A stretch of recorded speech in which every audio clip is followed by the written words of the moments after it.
We are pleased to have Alex Bucci as our presenter. In his current position at Agilent, Alex provides application assistance and technical support for sample preparation products, as well as GC and LC consumables. Before he joined Agilent in 2014, Alex was a graduate student at the Pennsylvania State University, researching the morphology and surface properties of aerosol particles using a wide variety of analytical techniques. He has an MS degree in chemistry. All right, it gives me great pleasure to turn today's event over to Alex Bucci. Alex, you may begin. Hi, Madison. You can hear me, right? I just want to make sure I'm off mute before we begin. Yes, you're perfect. All right, great. All right, well, thank you, Madison. Hi, everybody. Thank you again for joining us today. Hope everybody is staying safe and healthy out there. I live in Philadelphia, so in the Northeast, many cases, but I know everybody is being affected by this to some degree, so just stay safe out there. So today we will discuss basically the installation, care, and maintenance of GC columns today. We did have a seminar yesterday about reopening your lab, so for those that went to that webinar, you might see some of the same material, but there's going to be many differences as well. But we have a lot to cover, so I'm just going to get right into it, okay? And of course, as we go through the talk, feel free to ask any question you might want to. Like as Madison mentioned, Mark and Ryan are here to help with those questions during the talk. All right, let's get started. My pointer here. All right, so here is the agenda for today's webinar. First, we're going to do an unboxing of a GC column. I've done that before, and go over some things to keep in mind. We will then discuss column installation, followed by preventative measures you can take to keep your column in shape, as well as corrective measures in case you run into any problems, which probably you've happened to before. And then we will finish we'll talk about some latest instrument developments from Agilent that help make column maintenance easier and just more convenient. Before we do the unboxing, I would like to review column construction. Generally, a capillary column consists of a polyimide-coated fused silica, and because the fused silica, the tube rather, might contain rough edges, the fused silica surface is deactivated to prevent unwanted interactions with your analytes of interest. And then, after that deactivation is done, the stationary phase is applied, and that stationary phase, it could be anything. It could be polysiloxane-based, polyethylene glycol-based. We have many different columns, which I'll get to that in a second. But more importantly, when you look at a box of a column, there's a lot to keep in mind. You will see some useful information, and one of the first things you'll see is the part number or catalog number. This is useful for identification and reordering. And the next thing I want to point out are the temperature limits. So the first number you see here in this example is 280 C. This is the isothermal temperature limit, and you could essentially keep the column at this temperature with really no issue. The second temperature, 300 C, is called the programmed temperature limit. And we only recommend going to that temperature if you really need to, if you have to push some high boilers out, but really only for less than 10 minutes. I wouldn't do even more than 5 minutes, but everybody's going to, do things differently. But just keep that in mind. And also, I also want to point out the serial number of the column shown here. Every single column has its own serial number since they're all tested individually. So just some things just wanted to point out. And going back to those column stationary phase polymers, there are so many columns in our portfolio, and it only seems to be getting larger and larger by the year. And with that in mind, Agilent has many different columns in our portfolio, and it's likely we have a column that will fit your application needs. This talk isn't going to go over which column is best for your application, but feel free to drop a question in the Q&A box. We could always get back to you on that. We have dedicated talks about column selection. So finally, when you open up the box, I want to show you a couple of things. So this metal tag you see here has some useful information, such as a part number, serial number, dimensions, in case you don't hold on to the boxes. I always like holding on to the boxes because if you do need to store the column, it's a safe place to put it. You'll also notice this little blue piece here. This column plug holds the column ends together and protects against contamination. If you're going to put your column away, we recommend using that plug again. If you threw out the plug, you can use a piece, like an old septa, and then put it back in its original box just so it doesn't get damaged. Also here you see this little report here, that's the column performance report. Do not throw those away. We get a lot of requests from people who have thrown them away or misplaced them, but certainly that piece of paper has a lot of useful information from when the column was tested. And here's an example of that. So this is a test mix for one of our columns, specifically the HP5 MSUI. Again, every single column from Agilent gets tested. We don't do any batch testing, and it's a good idea to hold onto the sheet as a reference, okay?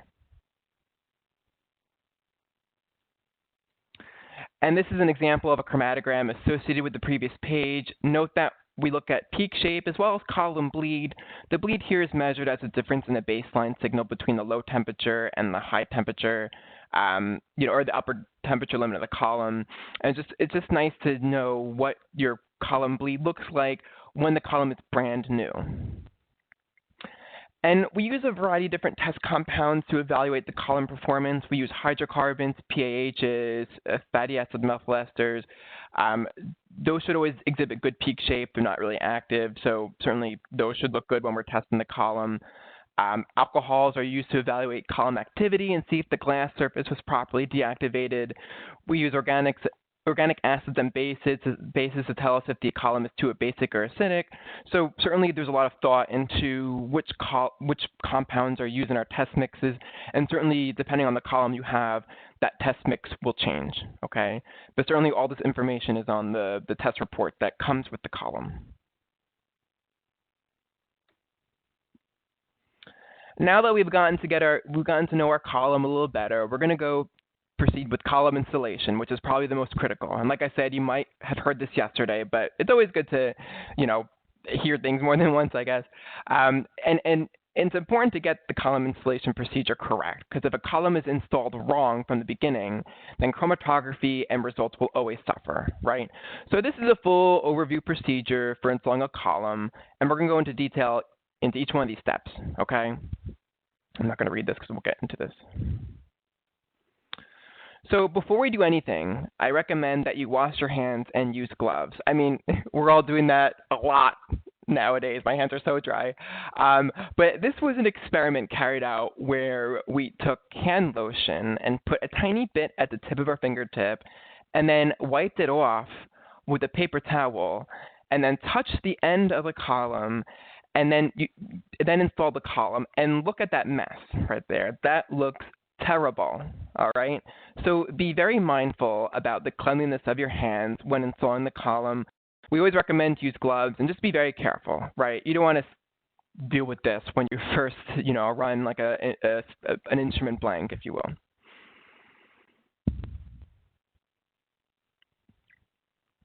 And along that same topic, I want to mention that a lot of Agilent consumables are in touchless packaging. The consumables that have that are liners, O-rings, spherals, septa. And with the touchless packaging, you reduce the risk of introducing contamination into your system or flow path, okay? So that helps reduce that risk. One of the most common questions that we get when discussing column installation is, what type of ferrule should I use? This table breaks down the different ferrules that we have and in which situations each would work best in. As a reminder, you will be getting a copy of these slides, so this is definitely a good table to keep in mind. Graphite and polyamide graphite are the two most common ones that we see. The graphite ferrules work best for high temperature applications since its max temperature is 450. Sometimes, the ferrules that you use might boil down to personal preference. The graphite ones I found are more forgiving. They're easier to use in general. They're difficult to over tighten since they're kind of malleable, and probably better for beginner chromatographers. The polyamide graphite blend ferrules can be over tightened. They can crush a column, but if you are using a mass spec, the polyamide graphite are recommended since the 100% graphite ferrules can flake, and we don't want that getting into the mass spec. So if you're using a mass spec, always use the polyamide graphite blend ferrules. The other thing that you will notice is that we have short and long ferrules. Traditionally, the short are used on the inlet side and non-mass spec detectors. The transfer line with the mass spec utilizes the long ferrules. And just a little point on the polyimide graphite ferrules, you'll want to tighten these every now and then after temperature cycle since these can expand and loosen. And speaking of that, this slide shows that after installing a column with the polyimide graphite ferrules, after 25 injections and not retightening, this is what could happen. Since air is getting in at that leak, you see a dramatic baseline rise due to the air leak. Frequent retightening of the fitting is needed to maintain a leak-free seal. But we all know we have a lot of things going on in the lab. How many people actually remember to go in and retighten it, right? And we know that column installation can be tricky. So one of the products that we came out with many years ago was a self-tightening column nut. And I apologize, this is probably in many, many talks from Agilent, but it's a really great product, and I love using them.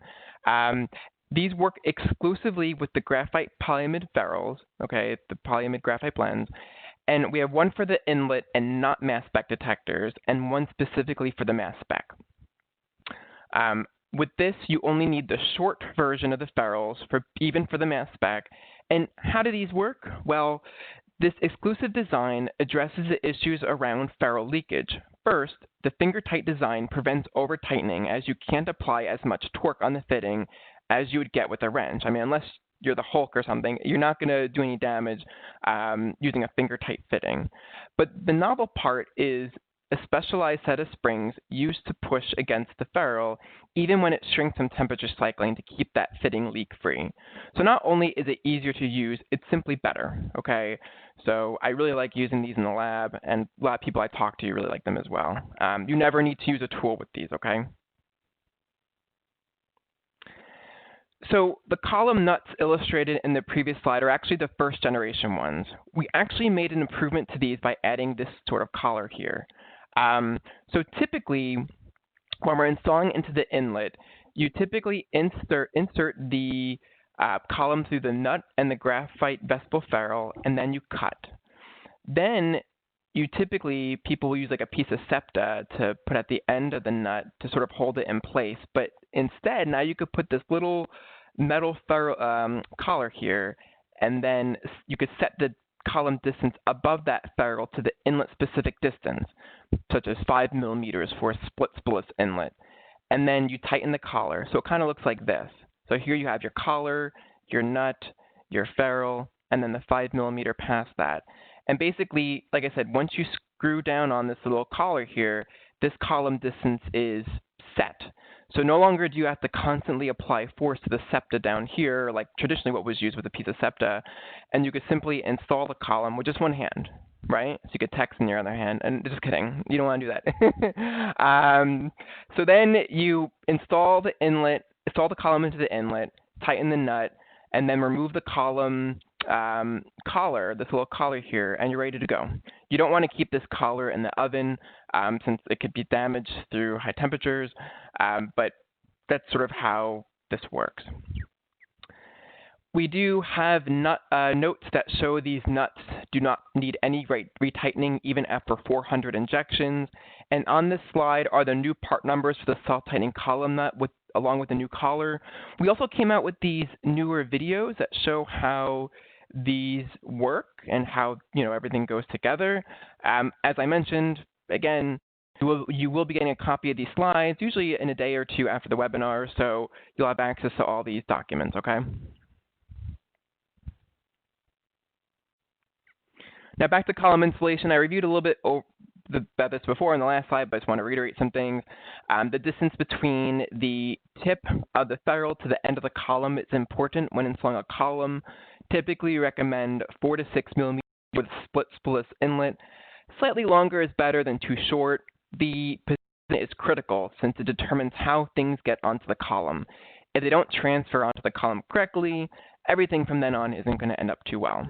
So again, with collar, this locks the distance in place. But again, traditionally, people use an old septa or whiteout even. Now, you want to make sure you have a good column cut before in the column. We recommend gently scribing the polyimide coating of the column. Just scribe the tubing. You don't need to saw through it. And all you have to do is scratch the polyimide coating on the outside of the tubing. You don't want to use anything that will crush the tubing material. We had one person try using scissors. That's not great. Little oculars are recommended because they allow you to examine the column cut, determine if it's acceptable. And just want to point out, there are a lot of different tools out there, but the one I've used most is a ceramic wafer here. It's the most popular tool that I've seen used to cut a column. And like I said, I've used it many, many different times. You want to use the smoother side, just feel with your fingers, whichever one that is. And like I said, just do a long, gentle scribe to cut the column, and it should come right off. Just some more examples of good and bad column cuts. More or less a good, smooth cut for the good cut. These look terrible. You know, they're on an angle. You see some, glass here. Notice the exposed glass in the flow path. And this creates active sites, a surface for which your active analytes can absorb to, which will certainly manifest itself as peak tailing. So these are good things to keep in mind. So now you have your perfect cut. Now let's install it into the inlet. Oftentimes we get the question, how tight should you tighten? Well, if you're using a self-tightening column nut, just finger tight until it's tight. We recommend maybe finger tight and maybe a quarter turn more. And then when it's all done, when you think it's installed, tug on the column with a reasonable force. And if it doesn't move and it's tight, then it's good. Over-tightening fittings can crush the column and cause leaks, so be sure not to over-tighten. Shown on the slide is what can happen if you over-tighten a ferrule, okay? And that's really bad. So we've been mainly focused on the inlet, but just wanted to briefly talk about the installation into the FID. Agilent has had the same FID jet design since the 1800s, it feels like, since the beginning of time. Well, last year we came out with a redesigned FID jet that looks different from the old design, but has made significant improvements. It certainly makes column installation easier and replacing the jet as well. The new design also reduces the risk of column damage when installing. The threads are lubricant-free, reducing the risk of contamination.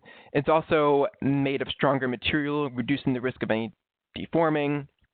And the nice thing is that the new design universally fits both capillary optimized FIDs and adaptable FID detectors.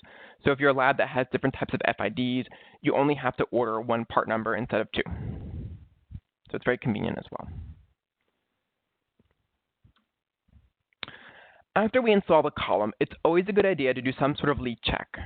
We do not recommend using Snoop in or around the column connections since it's a soap solution, and if it gets inside the column, that can cause problems. The best tool by far would be an electronic handheld leak detector. It's very sensitive that allows you to sniff out any leaks. The next best thing would be a 50-50 mixture of alcohol and water and squirt around fittings and look for bubbles, okay? For those with a mass spec, I want to show you the typical abundances for water, nitrogen, and oxygen for a leak-free system right here. Every mass spec system is different, but generally these numbers indicate a leak-free or less likely to be a leaking system, okay?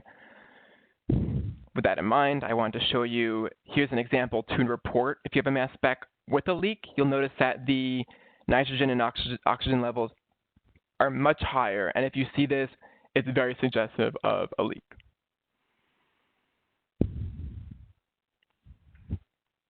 As mentioned before, we have the electronic leak detector for sniffing out leaks. But if you do have a mass spec, another option is to use an electronic duster and spray around connections while monitoring the profile ions. You can do a manual tune and spray around different parts, and then it's important to only use like a tiny bit, and then after you spray it, wait for a little bit before you spray any more, because those compounds, if there is a leak, might take some time to make it to the detector. So if you don't have a leak detector and you do have a mass spec, since your mass spec is pretty much a really great leak detector, using the electronic duster is it's a nice way to see if you have any leaks, okay?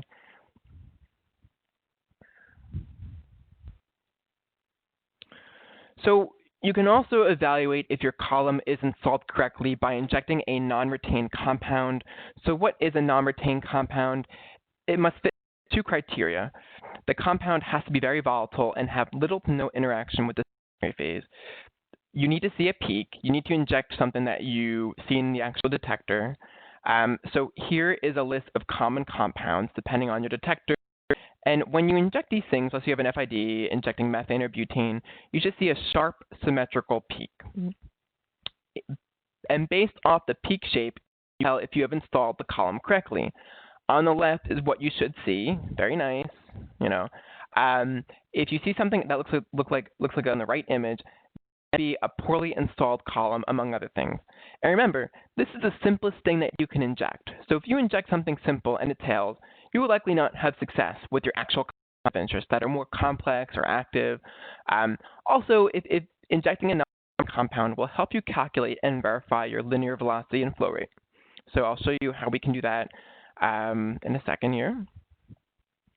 So assuming your unretained peak looks perfect, based off the retention time, you can cross-check your linear velocity. We just need the length of the column in centimeters and the retention time in seconds. You want to make sure your units are consistent. And again, the instrument reads pressure only, and the velocity or flow rate is calculated by the GC. So by performing this simple calculation, you can verify the flow rates. If it's way off, then there's some error in your method. Linear velocity in centimeters per second is much easier to work with than flow rate, since the velocity is independent of column dimensions. Also, every carrier gas has a sweet spot, if you will, in terms of where your efficiency is best. So for helium, 20 to 40 centimeters per second is best. For hydrogen, it's a little higher. For nitrogen, it's a little bit lower. But generally, when you're in that sweet spot of linear velocities, your efficiency should be best, okay? With the retention time, along with some other details, you can also calculate flow rate yourself. Here's the equation for calculating volumetric flow rate. If you need to calculate volumetric flow rate, then you can determine it from the unretained peak by using this formula. Again, this provides a measure of the average flow rate through the column because it's calculated off the average linear velocity.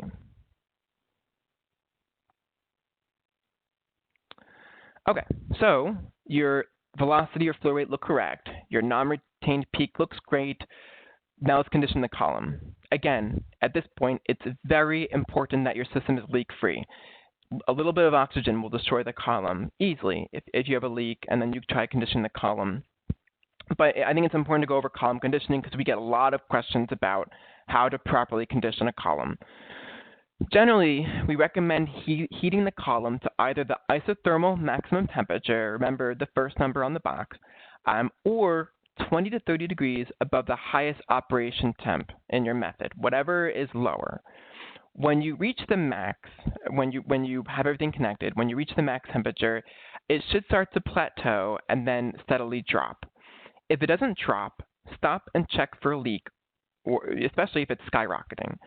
If the baseline drops gently after conditioning, it's your cue that you can sort of continue along. It depends on who you talk to, but when I condition a column, I always have the column connected to the detector, okay?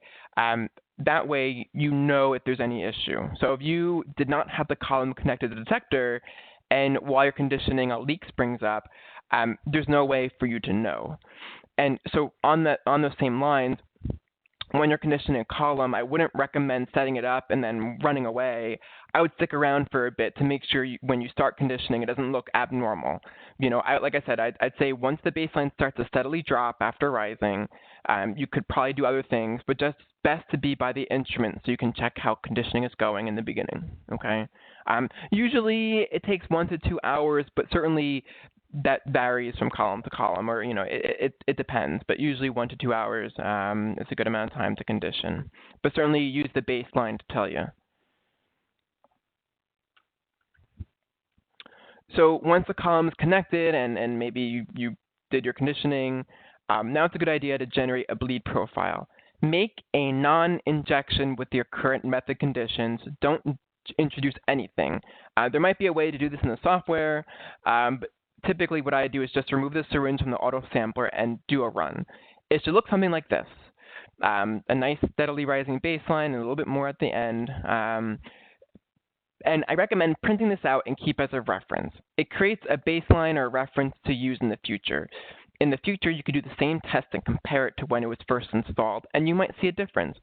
Maybe your column got contaminated or it's been oxidized. And if you've spoken with us before, oftentimes we recommend that you run an instrument blank, and that's basically how you do it. It's certainly a good troubleshooting measure. Do you see any peaks if you don't make any injections? If you do, then you have some contamination in the inlet or in the column, and then certainly we can help troubleshoot from there. So next is to inject a test mixture to make sure everything looks okay. You can use the same test mix to inject throughout the lifetime of the column. If you notice a difference from when the column was new, it might mean that there could be some contamination or some other problem. Agilent does sell some of the test mixes we use on our columns, but using your own test mix might be more useful. It is more specific to your application. If you use a selective detector, use appropriate compounds, you can include any critical pairs that are important to you. You can evaluate the concentrations that you typically run them at. You can run your own, you could run your own test mixture using the same conditions of analysis that you use for your application.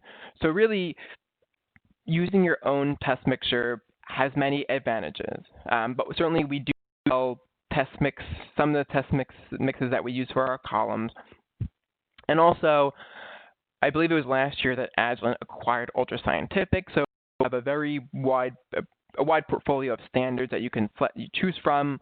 I'm not the standards guru of the team, but certainly if you have any questions, put them in the Q&A box. We can try making a custom mix for you, and just reach out to us, and we could try and make that happen. Okay. Now we move on to discussion of some preventive measures to keep your column operating well. So we're going to go over about the common causes of column degradation and things that cause our chromatography to worsen. These include physical damage to the polyimide coating, thermal damage, oxidation or oxygen damage, chemical damage by samples, contamination, and we'll go over these in detail in the following slides.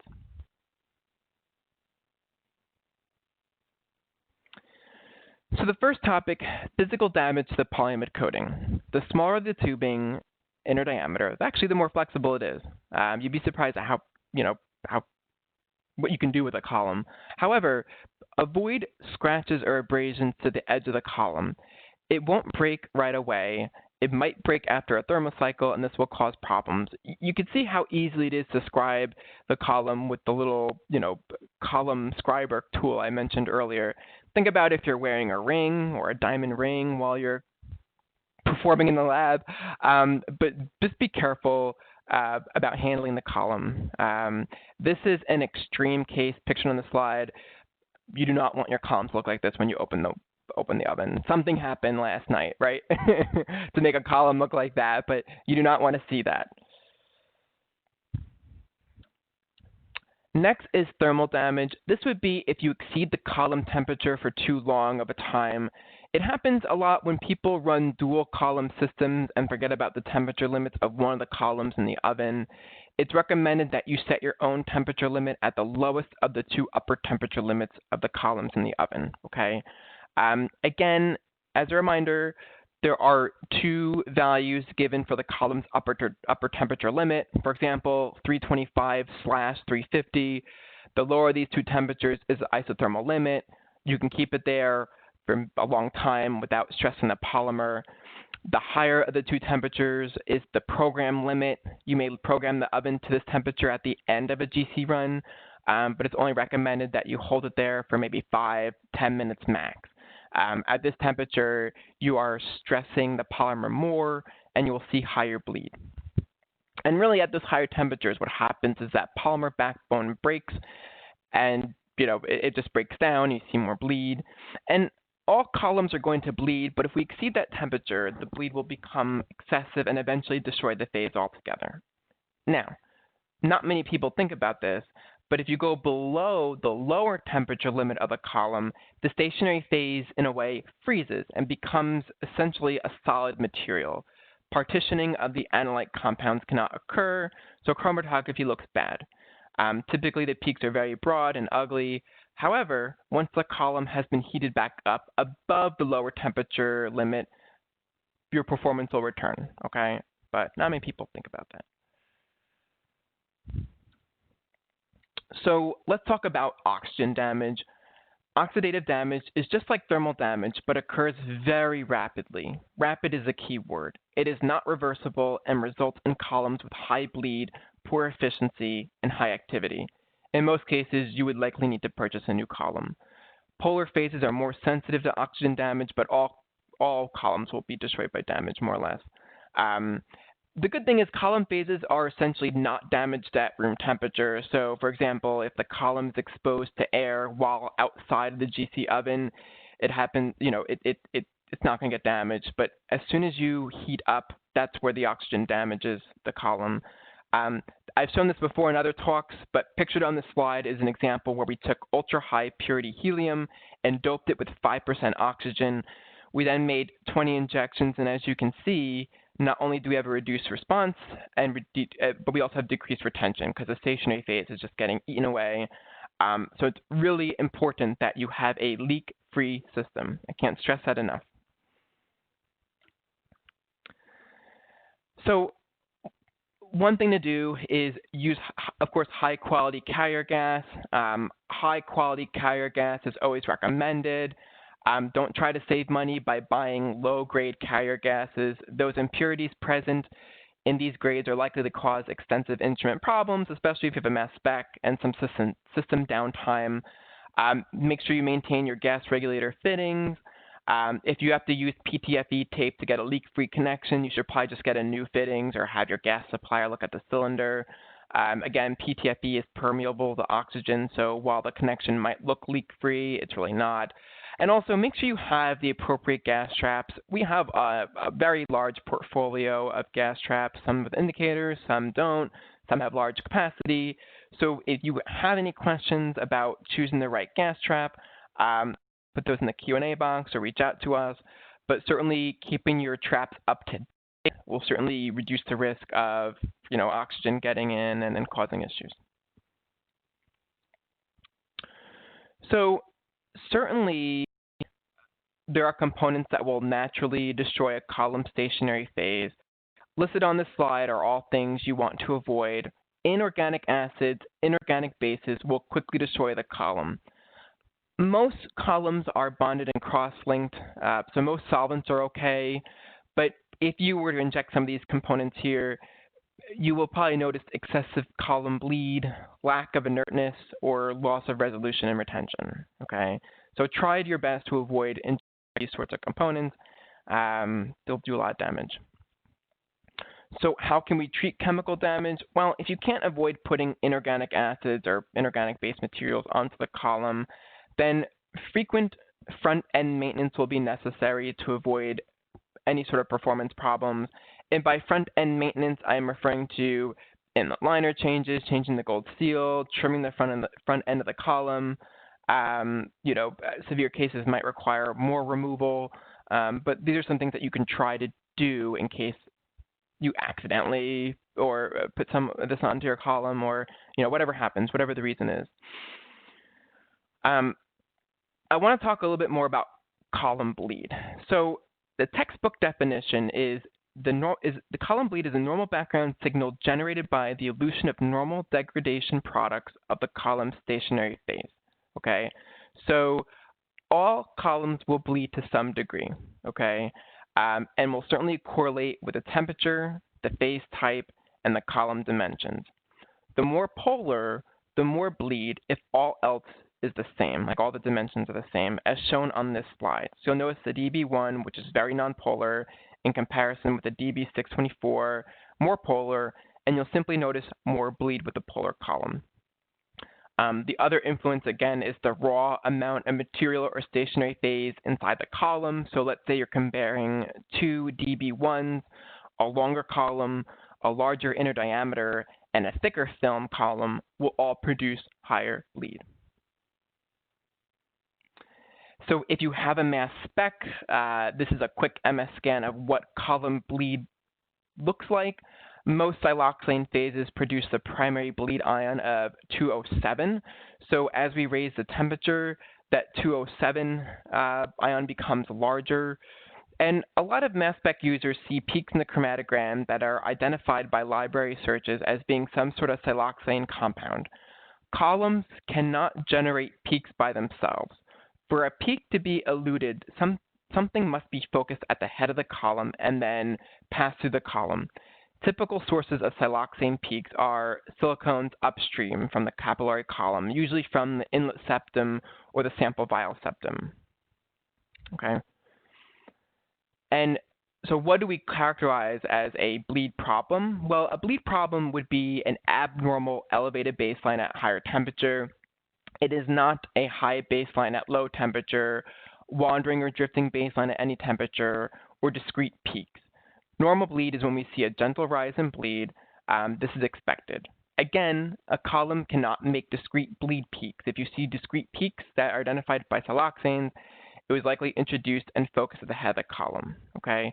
The column is bleeding equally, which simply results in a higher baseline.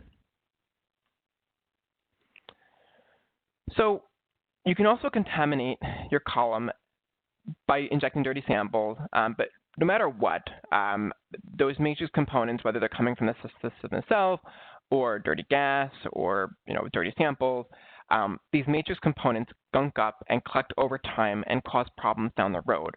Everything has some level of contamination. It's just a matter of to what degree. If you are suffering from contamination, you might see wide peaks, loss of resolution, ghost peaks. We have other talks that go more into this.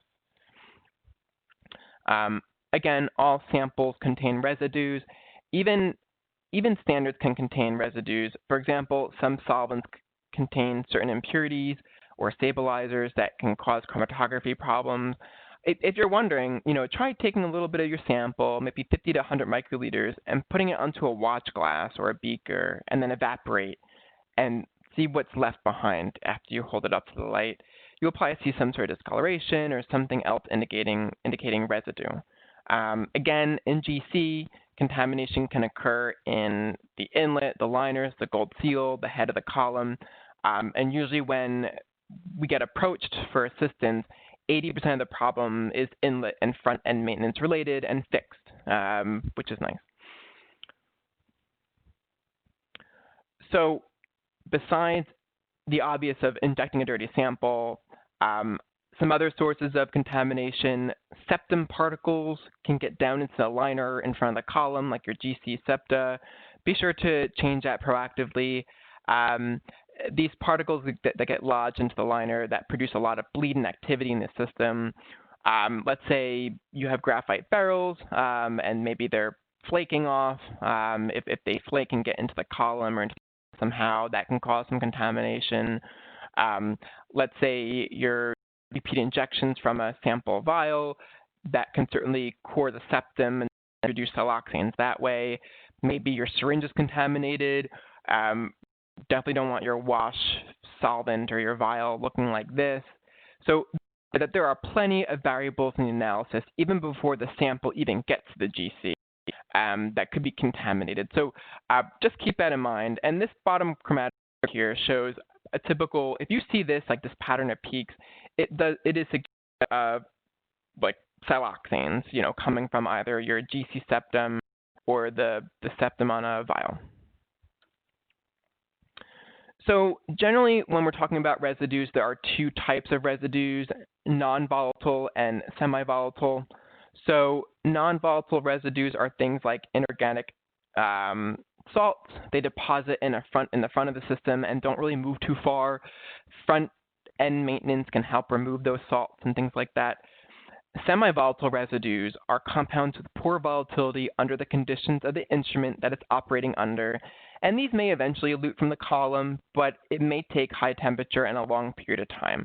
For example, some semi-volatile material might elute from the column many runs after which it was injected.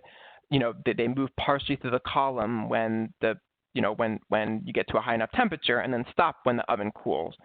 But eventually, they'll elute from the system as an ugly, broad peak. And what are some ways to prevent this? Well, one way is to remove the contaminants prior to injecting them, if that's possible. You can use sample cleanup procedures such as solid phase extraction, solvent exchange, filtration, etc. You can also use a guard column to trap impurities prior to the column. Certainly, we recommend using liners that have glass wool or some sort of frit in the middle. That helps too, but only so much. And I'm not going to spend too much time on this, but Agilent does have an extensive portfolio of sample cleanup options. I know it's a lot, but I also help with the sample prep supplies. So if you have any questions about sample prep, feel free to put them in the Q&A box and I can get back to you. Please let me know if you need any help. I'm going to briefly talk about some of the newer products that we came out with.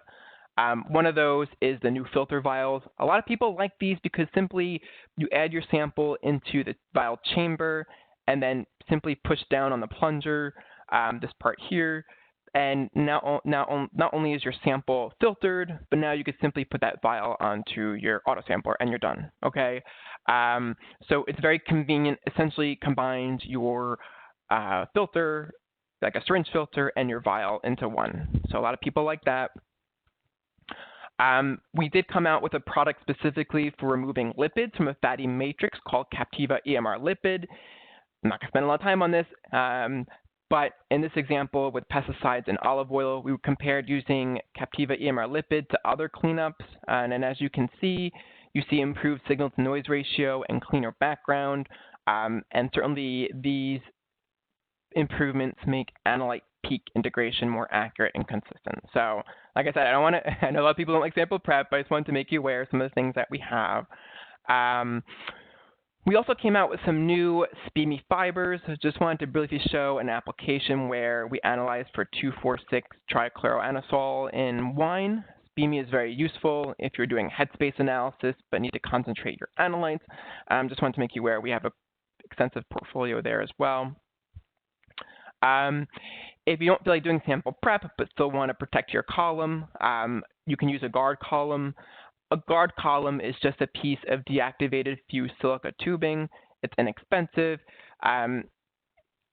It's easy to attach the analytical column, but make sure you do it correctly. The minimum recommended length for a guard column is 3 meters. Typically 3 to 5 is used. This allows enough room for trimming of the guard column without replacing, the whole column completely, or the union that's used to hold the two together. Adding the guard column does not affect resolution. We'll just increase the retention time slightly because there's more tubing for the compounds to travel through, but it won't be a large increase. If you have non-volatile contamination, like let's say you have a sample that has lots of salts in it, do not bake out the column since these contaminants will not move. We recommend doing some front-end maintenance, changing the liner, the gold seal, trimming a 0.5 to 1 meter front of the column. One troubleshooting step that you can do is turning the column around. That way you install the inlet into the detector and vice versa. In temperature program analyses, most of the analyte interaction occurs in the front half of the column. This is the same area that gets the most contaminated. So if performance returns after reversing the column, then it's a good indication that the column is contaminated. I would not recommend running the column in the reverse direction for long because now the contaminated portion of the column is attached directly to the detector, and this might cause detector contamination sooner, okay? Solvent rinsing can sometimes restore performance to an otherwise hopeless-looking column, but this can be more trouble than it's worth, okay? So I haven't personally done it, but I've heard that it could be more trouble than what it's worth. If you're dealing with semi-volatile contamination, we recommend baking out the column. Do not bake out longer than 1 to 2 hours. If you bake the column too long, you might bake some of the contaminant material onto the column, similar to when trying to clean a frying pan and turning up the heat. Some volatile components might be removed, but if you heat for too long, you'll just make a mess, okay? Just to keep that in mind. So you could bake out, but not for too long. So now I would like to switch gears a little bit and talk about some of the newer instrumentation Agilent has come out with that can make it a lot easier. This is just going to be a brief overview, and I'm not super familiar with the instrumentation. So some of the questions that you might have, certainly put them in the Q box, but may have to be directed to an instrument specialist, okay? So one of the newer instruments we came out with was the 8890. It's built on our new next generation electronic architecture platform, and it's an even expanded set of smart connected functionality. The consumables are pretty much the same from the 7890, like the liners, your gold seal, your septa, your ferrule, etc. 8890 is simply taking advantage of the technology that has become available today, just simply upgraded electronics and expanded smart connectivity functionality. The EPC has been upgraded to have more precision and now has a touchscreen, which is nice and modern. And there's also now these little smart keys available with the columns, which I'll discuss soon, okay? This is just a close-up of the screen, and you can find out the configuration of your instrument, status, methods, sequence info, troubleshooting guides, diagnostics, and help, all from this screen right here. Don't need to go back to the PC to access it. You can also do real-time chromatography evaluation, such as a blank and detector evaluation. Also, I like this little green light here. If it's green, everything seems to be going well. That was like a nice addition they made to the instrument. This is just a quick example of the guided troubleshooting, that can be accessed through that screen there. If you needed instructions or reminders on how to do things, it's nice that it's right there at your fingertips, right near the instrument. You can easily get this from the touchscreen. So one of the unique features about the 8890 from a consumables perspective is the smart key. When you get a column that contains a smart key, you plug these little guys into one of these ports on the front of the instrument while installing the column. It can track the use of the GC column, which is nice. Think of it as kind of a diary for your column. The smart key contains GC column information, including the part and serial numbers, the number of injections, time at or above the temperature limits, the date installed, temperature limits, among other things. And if you have more than one column, like a smart key plugged in here, the instrument will know not to exceed the max temperature limit, whatever is the lower of the two columns, which is really nice. So a really nice feature that has now been made available for the 8890. Here are just some resources that you can check out when you get a copy of the slides with more information about the 8890 and the smart keys. The last thing I'm going to talk about is the Intuvo. I know we're getting to the top of the hour. If you need to run, I understand. But if you do need to run but you have a question, feel free to put the question in the Q&A box. So this is the Intuvo 9000. This has been out for a couple of years now. You can see this looks very, very different. Looks very different from your typical GC, and we'll briefly go over some features.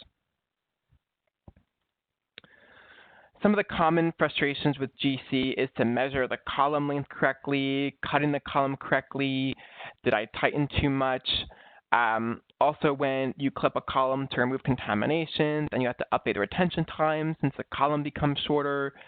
The Intuvo does away with a lot of these things, okay?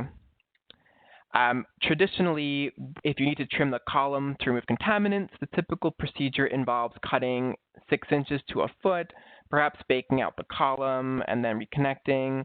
Now, all you have to do with the Intuvo is replace this little guard chip here. And this guard chip actually has the gold seal as well for the Intuvo.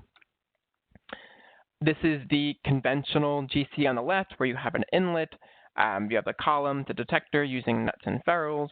For the Intuvo, you have the same inlet, but it's connected to a guard chip, which protects the column from heavy matrix. It's always there.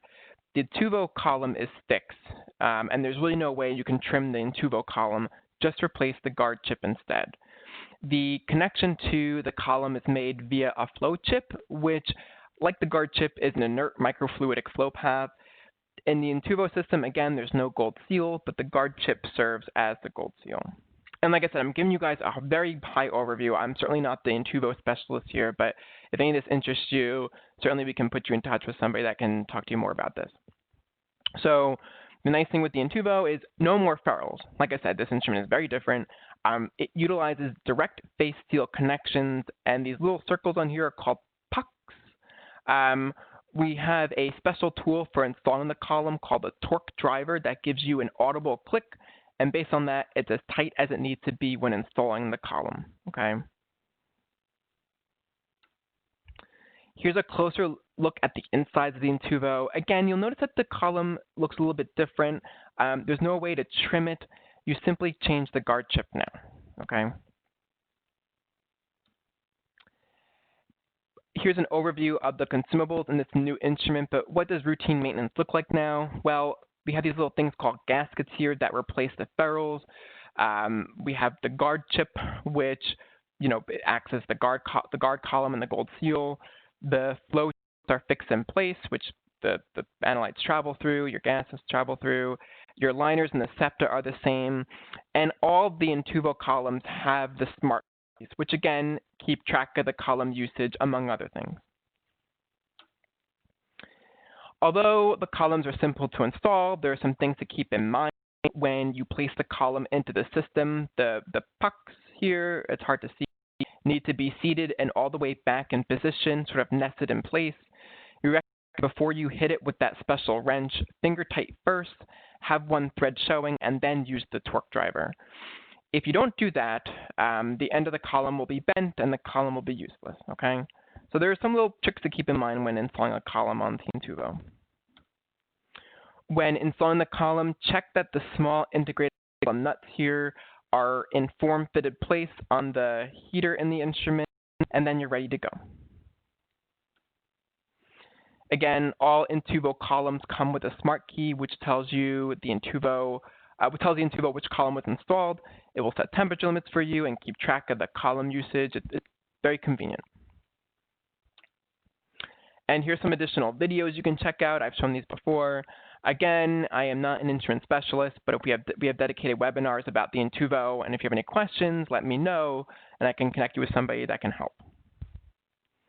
So finally, to conclude today's talk, proper installation is critical to obtaining good results.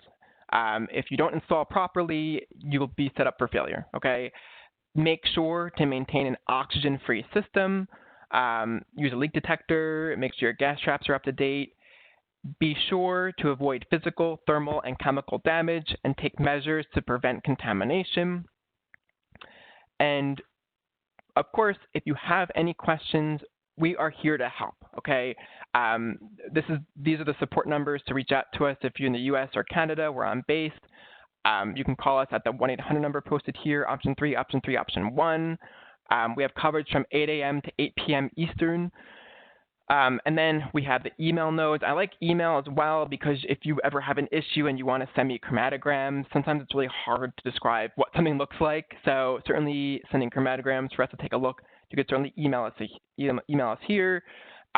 We like hearing from you, so certainly if you have any questions right now, put them in the Q&A box. We'll get to you when we can. Otherwise, send us an email. And also, we always like hearing feedback from you. Sometimes it's hard to not find new topics, but we always like to make these more interesting and talk about what people want to hear. So if you have any feedback for future webinars, please let me know. Put it in the box or send me an email or send us an email, whatever works, okay? And I believe that it's from me, that's it from me, Madison, and now it's time for the Q&A. Again, please ask questions. We like hearing from you. All righty. Thank you so much, Alex, for that wonderful presentation. Yeah, so I've added a question at the end of the poll for future topics. So if you guys want to put your ideas in that polling survey, please go ahead and do so. Like Alex said, we do utilize this feedback. Okay, so that poll is open on the low right side of your console. It is optional, but of course, we do appreciate you taking the time to answer each question, as it helps us with modifications for future GC webinars. All right, so on to our Q&A session. If you have any questions, please go ahead and place them in the Q&A box located on your WebEx platform. We do have a lot of questions already, so if we do not get to ask any... away. Yeah, if we don't get to all of your questions today, I will be sending them over to Alex in an email afterwards, so one way or another, your question will get answered. So, okay, let's dive into this. So I saw we got a couple of questions about asking what is a column bleed. Might have been before I went over it, but really, if you think about column bleed, all columns are going to bleed to some degree. Just normal degradation products coming off the column increases as you increase the temperature. If you increase the film thickness, you're going to have more bleed. If you increase the length, you're going to have more bleed. When you have an instrument blank, you should see a flat line in the beginning and then slowly rise up and then have a little bit more rise at the end. Generally, the whole column is bleeding at once, so it's never a discrete peak. I think that's the main takeaway message here. So all columns are going to bleed. A column bleed won't manifest itself as like some sort of peak. If you do have a mass spec and you see something identified as a siloxane and you see peaks, it's likely your GC septum or the vial septum, okay? Certainly, I think in the future, I was talking to Mark, we might have a talk dedicated to bleed, but that's not till 2021. It might be in the future. But certainly, if there's any specific questions or you want to hear more about bleed, I'd be happy to talk to you about bleed. Sounds ominous. But yeah. Okay, thank you. Our next question here. Let's see. Can you discuss liners a little bit more? So liners are important. We have talks that are dedicated to liners, but I can give you a brief overview here. So the liner is where your sample gets volatilized from a liquid to a gas if you're injecting a liquid. We sell different liners, whether you're doing split injections or split-less injections. That's going to make a difference. Oftentimes you'll see that the liners will have some sort of glass wool or fritz in the middle, which can serve different purposes depending on what you're doing. Most common purpose is probably to trap any non-volatiles. It also helps volatilize the sample. So if somebody's doing, working with really large hydrocarbons that have high, boiling points, having that wool in there or a glass in there will certainly help volatilize the sample along with capturing any non-volatile residue. So liners are important. Certainly, if you'd like, I could reach out to you with more information. But liners, we have many different liners in our portfolio. Make sure you have the right one. There's a lot to it. It's hard for me to sit here and just keep talking about them, but certainly if you have any specific questions, let me know, or if you need help selecting the right one, let me know, and I'd be more than happy to help you out. Very commonly asked. We see. Wonderful. Next question. Does solvent washing or baking a column really extend column life? So I've never done a solvent washing before. You have to use like a special tool. I've heard along the grapevine that it's more trouble than it's worth. The bakeout is there if you have severe like semi-volatile contamination. Let's say you're working with a very dirty sample and you have some semi-volatiles that are just making their way onto the column and they're slowly traveling through the column. Having some sort of bakeout will help push them through, okay? Is it the fix-all? Not necessarily. I would say if you're working with dirty samples and you don't have a guard column and you don't do any sort of sample prep, I think cutting the column and doing some sort of bakeout will help. I think if you're ready to throw out a column, you have nothing to lose by trying to bake out, right? But I think cutting the column, changing your consumables, and just being very, very wary about what you're injecting can help. Also, oftentimes when I'm working with customers who are working with dirty samples, I always say to them, if you can't do sample prep, if you don't have a guard column, try to minimize the amount you're getting that you're putting onto the column, whether you reduce the injection volume or increase the split ratio. Assuming that you can afford the sensitivity, those are things that you can do to prevent the column from, getting dirty quicker.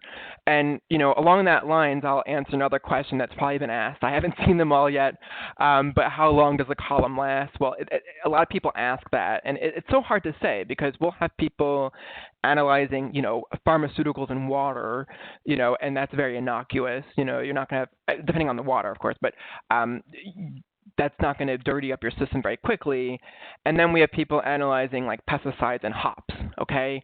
And making direct injections. So, the column lifetime is so dependent upon so many factors, what you're working with, how often you're using the column. But wanted to point out, some of the things I mentioned earlier in the talk was keep the performance report that you got when you got the column in the beginning. When you get a column, do an instrument blank, just so you could see, or rather, also you could do, I mentioned to inject like a standard or a known test mix. Keep all those reference chromatograms so you can compare what you had when the column is new to what you're seeing now. So I think that's a very important thing to do, and a lot of people forget about that. So. Okay, thank you. Next question. So the power goes out and shuts down the GC. Upon startup, how should we approach the column? Should we start it back up and allow it to get back to operating temp and continue the sequence, or should we bake out the column?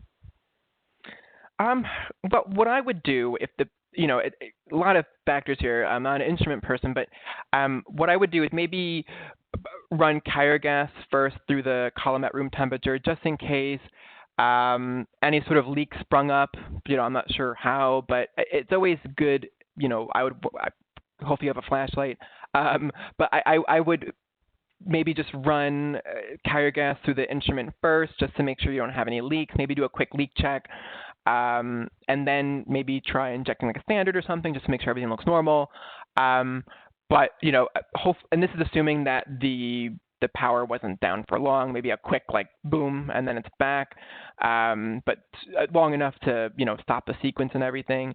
If your instrument is down for longer, let's say there's a storm and it knocks out the power to the whole city or whatever, maybe sometimes when things are cold, things can condense. So at that point, it might be good to have a little bit of a bake out, but really it's a case-by-case basis. So. Okay, wonderful. How do you know if you have non-volatile contamination? It's hard to tell. The thing is, if let's say you're working with a very salty sample, like ocean water or something, and you're just injecting it right into the GC. Certainly when you maybe look at your liner, it might be discolored. You might see lots of salts build up. And if it's super severe, the salts can make it at the head of the column. If there's lots of like solids at the beginning of the column, you might see maybe a little bit distorted peak shape in the beginning. So, I think, and one thing you can do is if you're concerned if there's non-volatiles, if you put a little bit of your sample into a beaker and just heat it up and see what's left behind, that will tell you if you're slowly going to introduce non-volatiles into your system. Okay, but the nice thing about non-volatiles is they just get stuck in the liner at the head of the column, and they don't move. So you could simply just replace the liner, replace the consumables, and just cut the front of the column, and you're good to go. Okay, assuming that you don't have any sort of sample prep step, or don't want to introduce one of those, you could just simply do a cut, and then you're good to go. Okay, nice. All right, let's see. When you remove a column for storage and cap the ends, do you need to keep track of which was the inlet end of the column and which was the detector end? I guess since the beginning of the column is probably more contaminated than the end of the column. If somebody did it for you and you're not sure, if somebody boxed it up and you unboxed it and you're not sure, it's not the end of the world if you switch the two. But if it would probably be best, right, if you can keep track, in some way, which was the inlet side, which was the detector side. Because again, if you are working with dirty samples, the inlet is where all the contamination part is. It's more likely to be on that end. So it would be nice, but if somebody blindfolded you and turns you around and then asks you again which side. It's not the end of the world if you screw them up. Okay, if you forget which side went in first or which side went to the inlet. But it would probably be best if you did remember or put a little marking or on the box somehow. Yeah. Okay, perfect. Next question: what is a bake out? So, maybe like They a, like put a, it, okay, in parentheses, like a baking like competition. patient Oh, I would bake love out, some yeah. cookies. I'm hungry. So I would say just a bake out would be maybe heating the column up to the max isothermal limit, just that first limit, and then maybe 1 to 2 hours most. Again, we only recommend this if you have severe contamination and you want to save the column a little bit. A lot of people I see will maybe what they'll do is they'll have their normal temperature method. Let's say you go from like 60 to 280. Maybe at the very end you'll implement maybe a little bump up to 300. Just do like a little mini bake out at the end of every run. But if we're talking about like okay, let's do a bake out of the column. Generally you heat it up for maybe an hour or so at the max isothermal temperature, just to see if you can just bake out any semi-volatiles. Okay, wonderful. Alrighty, so what is the lifetime of a column? So I think you answered this earlier. If you want to go over it once more, looks like we got a couple more questions about that. Yeah, it's a very popular question. So again, I wish I could say, 189 days or 6 months or 2 years. But I've seen people use columns for 2 years. I've seen people use a column for 2 weeks. It really depends on how dirty your samples are, how often you use it, was it in a system that was completely leak-free, has it been oxidized by oxygen? It's so hard to really say how long a column will last. But you have all the tools necessary to determine, when is it time to change my column, by comparing to how things were in the beginning. So certainly, but back to the original question, it's very hard to really say how long a column should last. Fair enough. On that note, do you have any recommendations for like the frequency that you change out the septa or the liners, or is it's just more of like when it's visually becoming worse than you would? Mark that question as sort of answered, but I can certainly send them we have a little table that goes over some general guidelines on how often to change a septa and things like that. But it depends, user to user, lab to lab. For example, like a septa, if you start to see red chunks or green chunks going into your liner, you know that you've used the septa for too long. Okay, so there are visual things like that you can clearly see. So I can send you the overall guidelines on, when to change what, but really every lab will determine themselves, when is it time to change this, and that. Okay. Okay, wonderful. Thank you, Alice. Okay, so I know we're getting past the 12. Well, yeah. But if somebody has to bounce, certainly just send the questions through. Yeah, send the questions through. If I could do a couple more. Yeah, I was going to ask Mark to join in, and Ryan, if you wanted to as well, to kind of go through and see if there's any questions that they saw early on. Well, Alex, if you want to look through your questions as well. But Mark, over to you. Or get some water, yeah. Yes. Yeah, I think we got most of them. I'm trying to see if there are any late arrivals here to see what might come up. So let's just take a quick look. And obviously, Alex, if you see any too, we can try to pick them up. Regardless, we will get to your questions. So with a big event like this, we normally can't get them all. But Ryan and I in the background have been at least trying to tag team and get most of these. But there's just a ton of questions. And again, keep them coming in. But we'll definitely respond to you via email if we don't get them in this particular venue. But let me take a look at some of the late ones. I'm scrolling down to the bottom.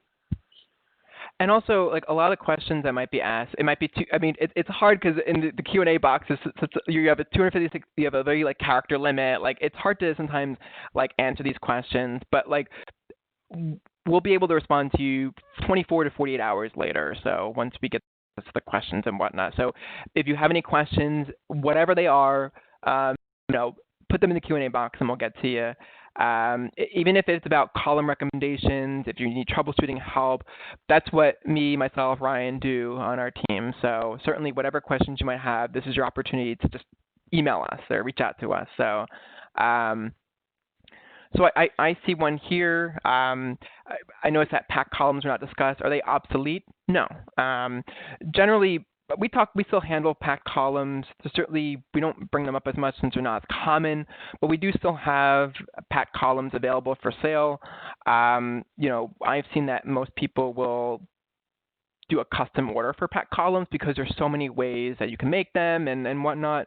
If you ever need help picking out one, or you want, help picking out one, or have any questions about them, feel free to email us. But they are not obsolete, but I will say they're not used as often. I see one here on the gold seal, discuss practices for replacement of the gold seal. So Alex went over this, or at least the kind of front end thing. And we always want to stress that the front end of the system, the front couple meters of the column and all the points upstream are areas where we really need to pay attention to. And if you can pay attention and keep ahead of that part of the system, you're going to basically stay ahead of probably 75, 80, 90% of the problems that you're going to run into.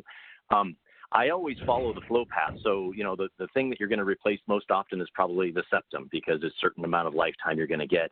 Then you're going to move to the liner, and let the chromatography tell you when something's wrong. So look for peaks that are tailing, or loss of response, or loss of resolution, or things like that. Those are real good indicators that you need to start changing things. And so the easy things to change are like septum and liner. And if you change those things and everything is back to normal, then you can carry on. And you probably would keep doing that, right? Change the liner. And then at some point, you're going to change that liner, and maybe the performance isn't going to return and things are still not looking good. That's when you move further down the flow path. And I like to change the gold seal at the same time I trim the column, because after all, once you're going further down, if you have to access the gold seal, you've got to uninstall the column anyways. So it's a really good chance to just take care of both of those things. If there's some contaminants that have made it beyond and broken through the liner, then they're going to be at the gold seal and they're going to be at the head of the column. So that's usually how we like to do that. And then you kind of restart again. And so you'll find a routine where you're changing liners more frequently, maybe every 100 samples or something like that. And then your gold seal and trim the column might be every 150. And so you just develop a routine like that. And it's a good idea to just do it based on the number of samples and things like that. So that's usually how we want to do that. Just follow the flow path, and as things start breaking through, you need to start paying attention to those things more. And trimming the column, can't stress that enough. Most people just don't like to trim the column, but you really want to try to remove any contaminants from the head of that column, even before you do a bake out, if possible, because it's better to remove those contaminants altogether than try to force them through the entire length of the column.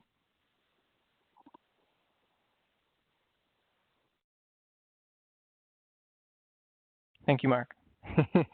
And yes, keep asking away. And like I said, if we don't get to your question, I know it's getting pretty late, but if we don't get to your question now, we'll get back to you later. And I think, Madison, you typically leave the session open for any last-minute questions, right? Yeah, I'll probably leave it running for an additional 20 minutes. So yeah, since I know we have tons of people still on, it's wonderful. Right, and also this last slide, a lot of people I talk to aren't even aware about these email nodes, but certainly, sometimes I hate calling in, but, put these emails on your fridge, if you don't think of a question now, any sort of issue you have in the future about columns and supplies, please email the GC-column-support, or I know probably a lot of you have gotten my email reminders about join the webinar. Feel free to email me directly if you want. Whatever works, whatever way you prefer to get in touch with us. But that's why we're here to help you do chromatography. So. Yeah, thank you, Alex. Ryan, do you see any there, or Alex, do you guys see any of the? There's so many. Questions? We could set up. There's a lot of questions, but we'll get to them one by one, Yeah, I see a couple more about bleed and what's going to cause bleed and stuff, and just kind of reiterating that column bleed is typically caused by either oxidation or the temperature. So if you're using different solvents, that's not typically going to increase your column bleed unless you are using those super acidic things and things that are going to break down the column. And related to that, siloxane bleed can also be caused by your septa and your caps and stuff. But that bleed, you will see repeating peaks. It usually won't be a single peak. Just some kind of other things to mention about the bleed. And I think Alex may have directed people to this before, but we do have a lot of other webinars out there. And some of these more specific questions onto things like inlets and liners and all that are covered in depth in those, so they would be good to check out as well. Wonderful. Thank you, Ryan. So on that note, I'll go ahead and start closing out the session, and then I'll circle back, Alex, if you see any other questions that come through that you want to address. But for now, this is an ongoing series of GC webinars. You can see our next event listed here. They do run each month. So this is going to be the URL where you can go check out previous offerings. You can check out our upcoming events and register for them as well. And then I've included Alex's email in case you had any feedback, additional questions that you would have wanted to ask him, or, you know, discuss with him about questions that he answered already today. I also have my colleague's email address, Andrew Wood, for certificates of attendance. You can go ahead and request it from him. So since today's webinar is recorded, the presentation slides and the recording will be sent out. I usually try to aim, you know, in the 24 to 48 hour range. It just depends on when I receive the links back and everything after review and stuff. So be on the lookout for that in your inbox. If it's not with you by tomorrow, then on Monday for sure, but I don't see why it wouldn't. So if you have any issues or questions or need any updates, you can always email me at madison.wichman@nonagilent.com. I know most of you have my email address already, but I'll go ahead and put that in the chat box for everyone to see in case you are having questions or need, you know, information about previous offerings or upcoming events. So my email is in the chat box now. Okay, so I guess I'll ask Alex, Mark, Ryan, do you guys see any other questions or want to go over anything before we there's close so out? many. I think the last one would be one thing that's important to note. Somebody asked about after trimming the column, what length should you replace your column? Like, I guess the question could be interpreted multiple ways, but typically the trimming length would be half to loop to 1 loop, and then after you trim the column, be sure to update that new length in the software, because now your column is shorter. And really, you could trim the column as much as you want until you run out of column and can't separate your components anymore. The shorter the column, the less resolving power you'll have, and eventually, as you trim more and more and more and more, you're not going to get the resolution you're looking for. Not maybe. But certainly, it's important to note if you do trim the column, be sure to update that new length into the software. So.